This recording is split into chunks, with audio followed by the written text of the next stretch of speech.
3 जून 2006. नवी मुंबईतील कळंबोली परिसर. दुपारचे साधारण 12 वाजलेले होते. उन्हाचा तडाखा जबरदस्त होता. पण त्या दिवसाची उष्णता केवळ हवेतच नव्हती, ती एका मोठ्या कटाची साक्ष देणारी होती. पवनराजे निंबाळकर, धाराशिवच्या राजकारणात उगवता, प्रभावशाली आणि जनतेशी थेट नातं असलेला नेता. त्यांची ओळख फक्त एक राजकीय व्यक्तीची नव्हती, तर लोकांच्या आशा अपेक्षांचा केंद्रबिंदू होता. त्या दिवशी मुंबईत ते एका कामानिमित्त आलेले होते.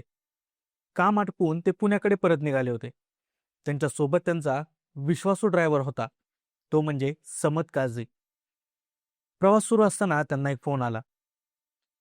फोनवरचा व्यक्ती म्हणाला, सर, बार्शीतल्या जमिनीबाबत बोलायचं आहे. मंदिर उभारायचा विचार आहे. तुम्ही कळंबोलीत भेटू शकता का? पवनराजेंना असे प्रस्ताव नवे नव्हते. समाजकार्याच्या नावाखाली अनेक लोक त्यांच्याशी संपर्क साधत असायचे आणि त्यांनी होकार दिला. त्यांना कल्पना नव्हती की हाच फोन त्यांच्या आयुष्यातील शेवटचा फोन ठरणार होता. या भेटीच्या आधी अनेक महिन्यांपासून एक कट रचला जात असल्याची त्यांना अजिबात कल्पना नव्हती. 2005 साल.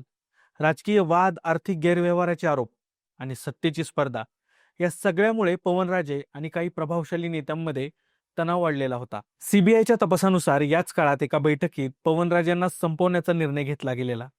या कटात काही नावं पुढे आली. पारसमल जैन, मोहन शुक्ला, सतीश मंदादे आणि त्याच्या मागे असलेला कथित मोठ्या नेत्याचं नाव.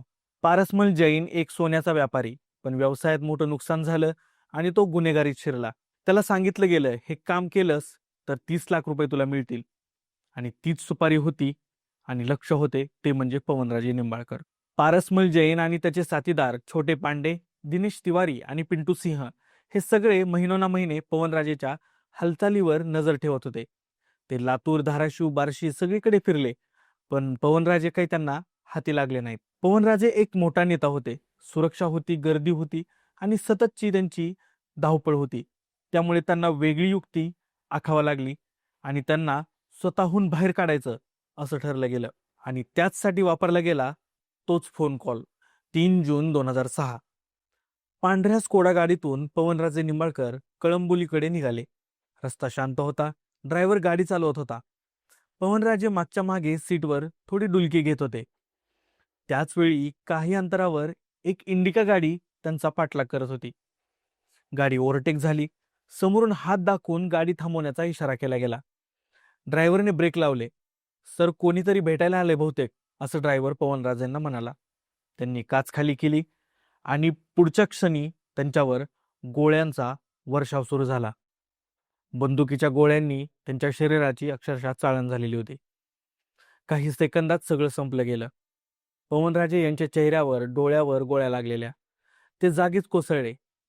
ड्रायव्हर समत काझी देखील गंभीर जखमी झालेला. गोळीबार करणारे ते 4 जण होते.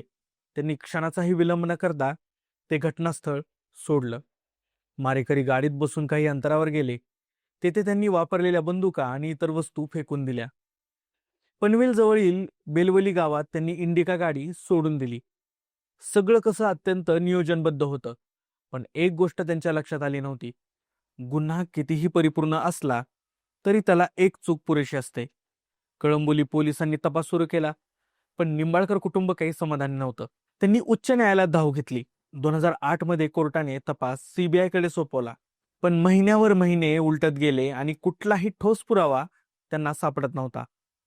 ही केस जणू अंधारात हरवत चाललेली होती. मुंबई क्राईम ब्रांचला एक खबर मिळाली. एक व्यक्ती आहे, तो सतत मोठं काम केलं असं सांगतोय. ही माहिती गंभीर होती. क्राईम ब्रँचने पारसमल जैनला ताब्यात घेतलं. सुरुवातीला तो चोरीबद्दल बोलत होता, पण पोलिसी खाक्या दाखवल्यानंतर तो तुटला. मी पवनराजे निंबाळकर यांना मारले, ही कबुली होती. 3 वर्षानंतर या प्रकरणावर ठोस प्रकाश पडलेला होता आणि ह्यातला महत्वाचा धागा सापडलेला होता. पारसमलच्या कबुलीनंतर एकामागून एक नाव पुढे येऊ लागली. मोहन शुक्ला, सतीश मंदादे आणि कथित सूत्रधार तेच राजकीय क्षेत्रातलं एक मोठं नाव. सीबीआयच्या आरोपपत्रानुसार 2005 मध्ये हत्या करणारा हा कट रचला गेला. 30 लाखांची सुपारी देण्यात आली. जैनला लक्ष, हालचाली आणि ठिकाणांची वेळोवेळी माहिती देण्यात आलेली. जैन माफीचा साक्षीदार बनला. या प्रकरणात सर्वात धक्कादायक बाब म्हणजे राजकीय वैमनस्य. तज्ज्ञांच्या मते पवनराजे निंबाळकर हे लोकप्रिय आणि उगवतं नेतृत्व होतं. काही जणांसाठी हे नेतृत्व धोकादायक ठरणार होतं. तेरणा साखर कारखान्याच्या आर्थिक गैरव्यवहाराच्या आरोपानंतर त्यांचा संघर्ष अधिक तीव्र झालेला होता आणि शेवटी हा संघर्ष रक्तरंजित वळणावर गेला.